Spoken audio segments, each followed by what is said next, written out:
The building is completely exposed to the elements, but dangling staircases and clothes evoke the people who lived here. A truck buried by dust, blasted concrete between bombed-out buildings. The three-dimensional art pieces at the Fairfield Museum in Fairfield, Connecticut, depict streetscapes of Syria, where 7 years of war have killed hundreds of thousands and created millions of refugees. Artist Mohamad Hafez calls his exhibit collateral damage. I think it's easy to say that I'm obsessed with destruction, but it's not obsession, rather I think the human eye is fascinated by the detail of destruction. There is something that lures us into that complexity of something falling apart. And we're always curious to find out what happened. Mohamad Hafez was born in Damascus, Syria, and grew up in Saudi Arabia. He came to the U.S. 15 years ago as an architecture student with a single entry-only visa. That caused me to get stuck here 8 years.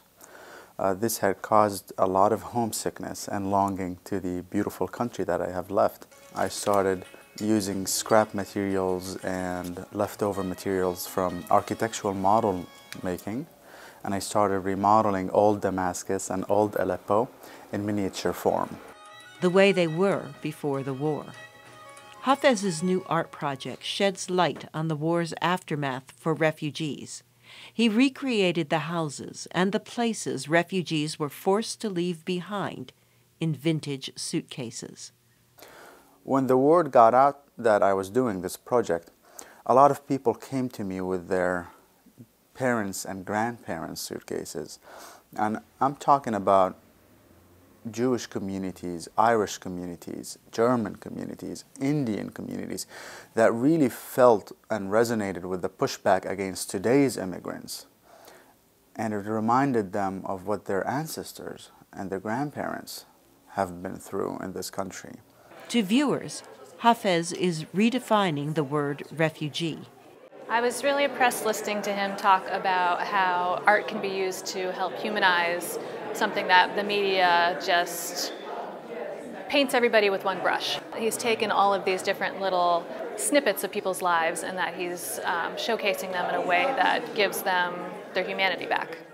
The meticulously crafted miniatures are intriguing because of their detail. The artist really captures that even in chaos and as bad as things can be, you can find some beauty. And he captures that in the vases and the little flower pots and the hanging laundry and the lights and all the little chairs. Hafez feels responsible to use his artwork to connect people. I'm not building art to cater to my echo chambers, but I'd like to cater to somebody that might have what I call spicy opinions against refugees, Muslim Americans, immigrants. Art is neutral, Hafez says, making it ideal to bridge divides. For producer June So in New Haven, Connecticut, I'm Carol Pearson, VOA News.